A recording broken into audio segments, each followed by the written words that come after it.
We are in a queer cannibalism renaissance. We are in the cannibalism for girls renaissance, and I am loving it. There have been so many books coming out lately and that I have loved, where cannibalism is like a metaphor, but also there's real cannibalism happening, and it's just been so good. I've been really liking those books, so I want to make a vlog around it. Before I tell you what books I'm reading, I want to give you some recommendations of books that I have loved that kind of have this vibe that I'm going for. One of my favorites from last year is The Eyes Are the Best Part by Monica Kim. This is just so disgusting. She eats eyeballs. I don't think that's really a spoiler, and it's disgusting in the best way. This one is a little bit of a spoiler for the book, so skip ahead like 20 seconds. But Mother Thing by Ainsley Hogarth, so unhinged. The internal monologue was just absolutely unhinged, and it's just very much what I'm talking about. And then we have Mayfly by CJ Lead. I don't exactly remember there being cannibalism in this, but I think I'm just forgetting because it's on a few different cannibalism lists. And I liked it, not as much as American Rapture, but I still really did like this one. One that it hasn't come out yet, but maybe it'll be out by the time this comes out, I'm not sure. This is The Starving Saints by Caitlin Starling, and it very much revolves around cannibalism, and it's so good. I love this so much. It's weird and gross and creepy and kind of doesn't make sense all of the time, but I loved it. We have my TBR. I do have to go buy a book because I've been waiting for it from the library, which I've been waiting to do this vlog for it to come in from the library, and it's just not doing that. It's taking too long. I'm too impatient, and I want to read these books. Plus, this one will have to go back eventually because this is also a library book. Support your local library. And then we have a sapphic cosmic horror fever dream, from what I can tell. Sister Maiden Monster by Lucy A. Snyder is about different women when an apocalypse happens, and I'm pretty sure there's cannibalism in this. I'm very excited to get it. We have a cute little book called To Be Devoured by Sarah Tantlinger. I know that Possessed by Horror just read this and seemed to really like it, and I'm very curious. Plus, it's only 80 pages, so I can totally do that. And the last book, and the book that I really wanted to read, kind of made this vlog around it because I wanted to fit it in somewhere, is The Lamb by Lucy Foley, I believe. Lucy Rose. Not Lucy Foley, that's a different author. The Lamb by Lucy Rose, and this is about a mother-daughter duo who are cannibals, and I think the daughter falls in love with someone that they bring home. I think that's what it's about. And I love the cover. I love all the different editions that I'm seeing, and I think it's gotten received pretty well for especially the content matter of it, and I'm very excited. So I don't know what I'm going to be picking first. Probably my library book, actually, and let's get into that. I have the dust jacket for you because my other book is downstairs and I don't feel like getting it. But I have started The Lamb. I'm about 50 pages into it and I am loving it. It is very creepy. We are getting told this story from a child who lives with her mother, and her mother takes in what they call strays and eats them and also feeds them to her daughter, and her daughter is like, okay. We get introduced this with like fingers in the drain and her eating mold off the tub. This is like the first 2 pages and I'm like, oh, this is going to be disgusting. Wonderful. And the cannibalism starts pretty much immediately too. And obviously her mother is not well. We are starting to get some of her mom's backstory and she is just not okay. And we've also started to see her name's Margot. The kid's name is Margot. And we're starting to see Margot. She still goes to public school and has started to make friends with this girl that her mom warned her against because her mom had a tryst with the girl's dad despite the dad being married, and I think that that's going to get really messy. And we have just seen a few of these strays come to the house and get eaten so far and just have this girl's inner monologue. I am tabbing the crap out of it. I will show it the next time that I update you, but I'm really liking it. It also, the font, huge, margins huge, so even though this is 300 pages, I think it's going to read quite quickly, and I'm really enjoying it so far. I could totally see this being a 5-star. Right now it's like feeling like a 4-star for me, but you never know in the first 50 pages of a book, or at least I think you rarely do. So yeah, it's going super well, and I will update you when I make more progress. Hi, it's Editing Madison, realizing I never gave you another update on The Lamb, which that's great. The Lamb by Lucy Rose, I did finish it. This is tragic and disgusting and heartbreaking. The mother-daughter relationship specifically, I was like, oh, this hurts me. And this is so sad. I loved it. It's not going to be for everyone. If you need a happy ending, if you need things to resolve in a satisfying way, If you are especially against like violence against children, if that's a trigger for you, I would not recommend this to you, but the writing is beautiful. I liked this so much. I'm going to be thinking about it for a while. It's just really, really good. It felt unique to me. It felt like a dark fairy tale retelling, and you find yourself more in this story than you're comfortable with. Loved it. I have started Sister Maiden Monster, and this is so unhinged. I finished part 1. And it's so readable. It reads really fast, so I didn't really update you. I probably should have, because I just started part 2 and we're on to a different narrator following a different person. But there is a virus that is currently spreading, and it turns people kind of feral. And there's different types. I think there's 3 different types. And we're following Erin, who is a type 3, which is like the worst type that you can be. And she craves brains, and it's very disgusting. And she gets kind of into this bloodlust and can't really interact with anyone else because she is contagious all of the time. She has a fiance, Gregory, cannot see him anymore pretty much. She lives in an apartment alone, still has to go into work. It is very much commentary on how we handle the pandemic as well, and this is so queer. There are so many different queer elements to this, and it's very good. This is very much like cosmic horror, and it's disgusting and weird, and it's just a very good time. Erin has started this relationship with a woman named Betty, and they do terrible things together and kind of love each other. But now we are on to Savannah, who is working in a brothel, I guess. Also, when you eat brains, you get that person's memories. You can learn new things. And I think that there is a higher power at work right now. So I will update you probably when I get done with part 2, because there's 3 women. I'm assuming there's 3 parts. So I will update you when I am done with Savannah. This is really dark, but I'm done with part 2, and we got Savannah's chunk of the book, and Savannah is insane. She is a professional BDSM switch, and after she gets infected, she's a brand new type 5, so like physically normal, but mentally she's getting messages from the higher all-encompassing power. And now she gets off when she people. And also does her Eldritch Master's bidding, which also often is in people.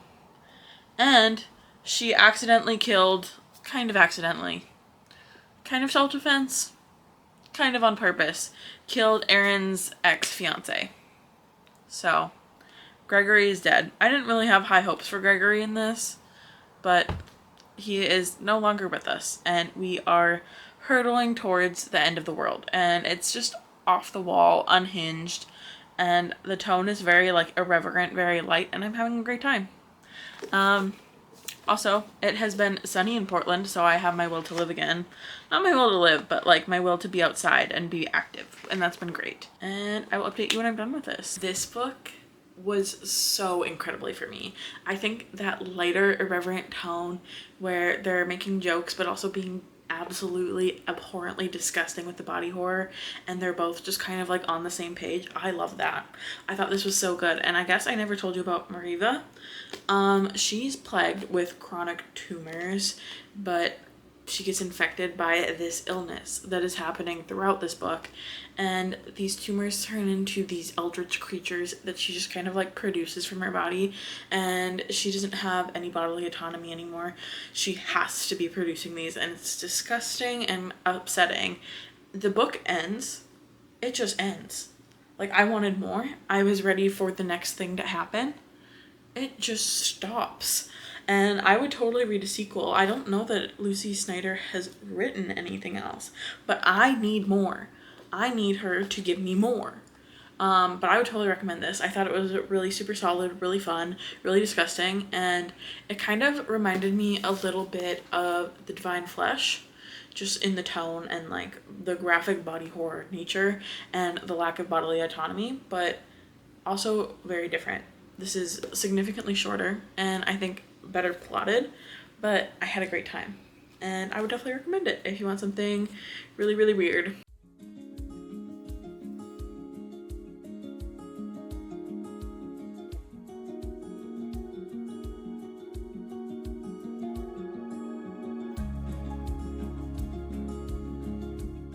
It's like over 70 degrees out right now, and that's almost too hot for me to be outside, and that's my truth, but I feel like I still should go outside. So we're probably gonna go read outside. And I also want to give you an update on Hungerstone because I had that cute little clip filming me the other day and then never updated you. And I also, whenever I wear my hair like this, I feel like I look like Legolas.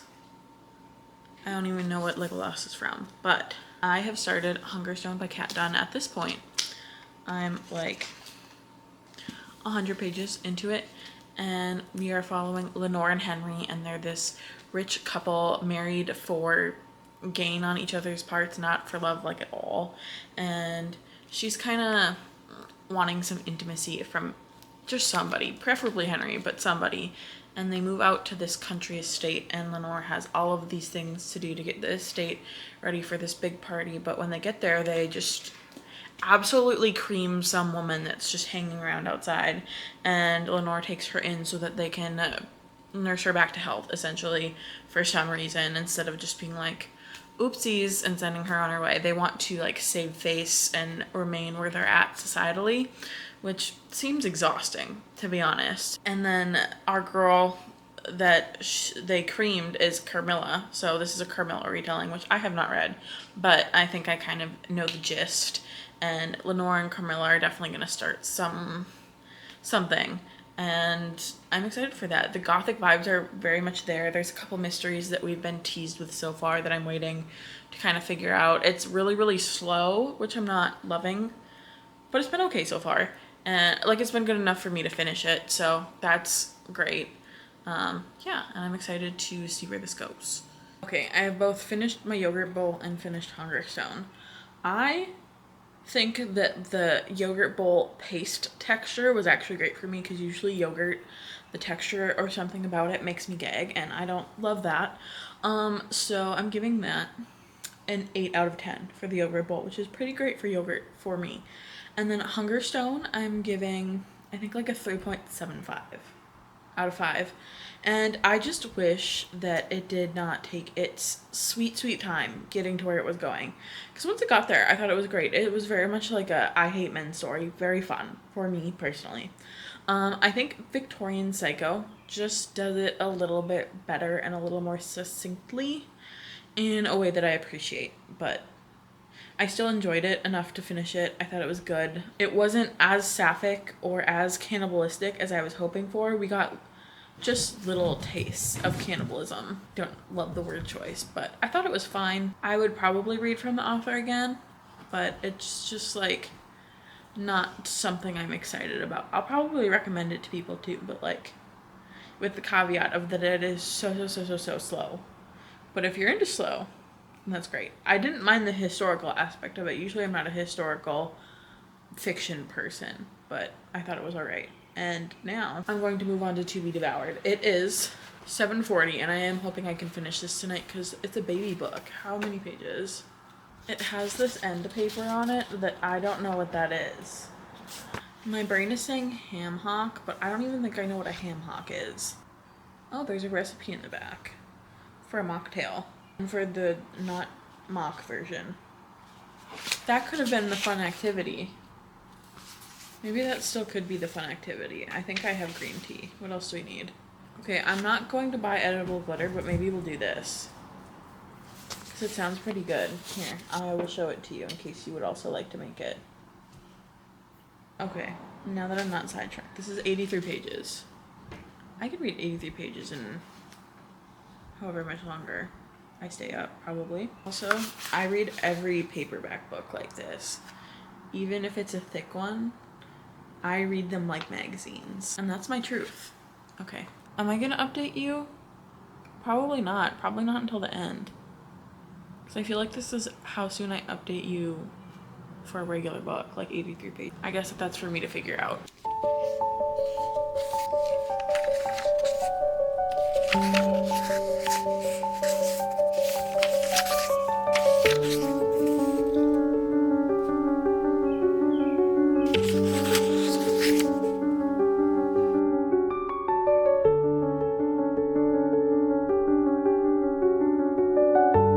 I kept getting distracted my phone. So now it's actually a lot later, but I am done with this.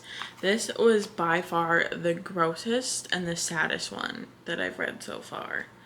We're following Andy and her girlfriend Luna, and Andy is starting to like lose time and is getting into fights with Luna, and is just like not sure what's real and what's not, and is also developing this like bloodlust slash hunger, and she wants to appease the local vultures.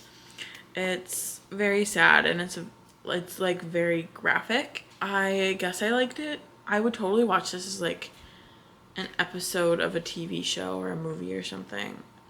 I think that it would do really well on screen. And this was absolutely the correct length for this. It did not need to be longer. 4 stars, I guess. Definitely gross. Definitely about cannibalism. And definitely sapphic. So, yeah. And I guess I'll talk about the last book that I'm reading. It is stunning, gorgeous, beautiful out today. And I'm also so tired, so it's hard to be outside. But I did go paddleboarding this morning. It was stunning. It was so good. And I also started What Hunger by Catherine Dang. And it's already sad, but I think it's going to get weird. And I'm looking forward for the sad to weird transition. We are following, I don't remember her name, and I think that's kind of the point. She is very much looked over a lot of the time. We're following a 14-year-old girl whose 18-year-old brother just graduated from high school and then dies in an automobile accident. And her parents are also not dealing with it very well. Like, why would they? But it is just about that so far. And she's just kind of trying to cope. And she has had to see a high school counselor. And she used to share a room with her brother. So she is just living in the same room. A lot of his stuff is still in there. And he had a fight with her dad before he left for the day or something. And died before he came back, and it is just really sad so far. These are Vietnamese, I believe, immigrants, and the English is their second language for the parents, and it's just kind of that vibes. I'm liking it so far. I'm liking the writing. Nothing crazy or anything, but it's good. And I think it's pretty short. I think I'm already like 20% into it, and that's what's happened so far. That is my update. We are going to make the drink from To Be Devoured. It's called the Shimmering Luna Moth Mocktail, and it's mocktail because it's noon. I already know that I'm gonna have to go to the store for the pineapple juice because we don't just like have pineapple juice or simple syrup. We do have green tea.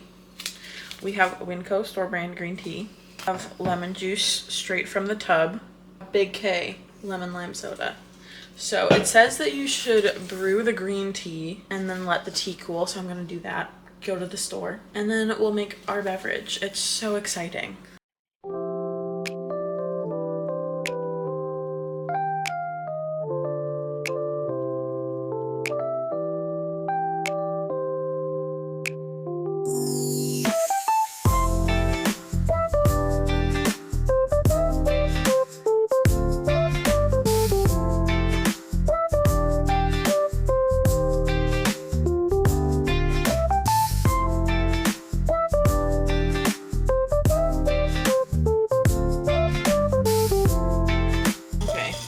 My drink. I don't have like high hopes for this.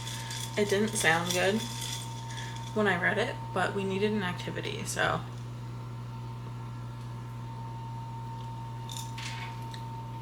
I'm giving this a 5 out of 10. If I wanted something that wasn't water, I'd be happy to have this, but I'm never making this again. And that's my review of the Luna Moth. And I guess I have an update for What Hunger. We're like I'm at like 60% of the way into the book. Following our main girl, and she is 14 and struggling also with her older brother's death, obviously. And their aunt came to stay with them for a while, and that was really good for her. Her aunt is very much like an auntie type of woman, but has gotten their household moving again, but now she's gone, and I'm a little bit worried about that. Also, we've gotten into the cannibalism bits of it. She is craving meat. She is biting her classmates. There was, I would look up trigger warnings for this book for sure, a relatively graphic essay scene right when I started reading again after the first update, and she bit part of his ear off. And to that I say, you go girl, but has continued with this desire for human meat, and I think she wants to eat this boy in his entirety now. She's also bit a couple other people. One of them was at school and like nothing happened to her. I think people are giving her grace for her brother's death, which is great, but also like not giving her enough help. We're getting to learn a little bit about their Vietnamese culture, and that's been good. This book is quite short. I don't know if it's going to wrap up well because I feel like I'm close to the end of it, but we'll see, and I will update you when I'm done. Okay, I finished What Hunger. This is the last book of the vlog, and I really liked it. It's a very solid 4-star for me, and you kind of get a resolution, a happy ending almost. It was a cozy weird girl cannibalism book, I guess. Ronnie is able to mend things kind of with her family and feel more comfortable at home, and I think that's great, and has this connection with her mother that she was not expecting. And I'm definitely going to recommend this to people. I very much liked it. And it's also just kind of about the horrors of girlhood a little bit, but usually I don't like those books. I ended up liking this one. So we finished 5 books. That's pretty good. I didn't find a new favorite in any of these, but I liked all of them. Hungerstone was probably my least favorite. Should we do superlatives actually? Okay, if you want to be sad, you should read one of these books. If you just want to have a silly, goofy, apocalyptic time, this is absolutely the book for you. If you want kind of a family grief story, but also have it be very odd, this is the book for you. And if you want an extremely slow gothic story, you're more focused on the vibes and a sprinkling of everything else, then I would recommend Hungerstone. That's all I got for you today. Thanks so much for being here. If you made it all the way to the end of the vlog, I guess leave me a butterfly emoji for To Be Devoured, and I will see you next time. Bye!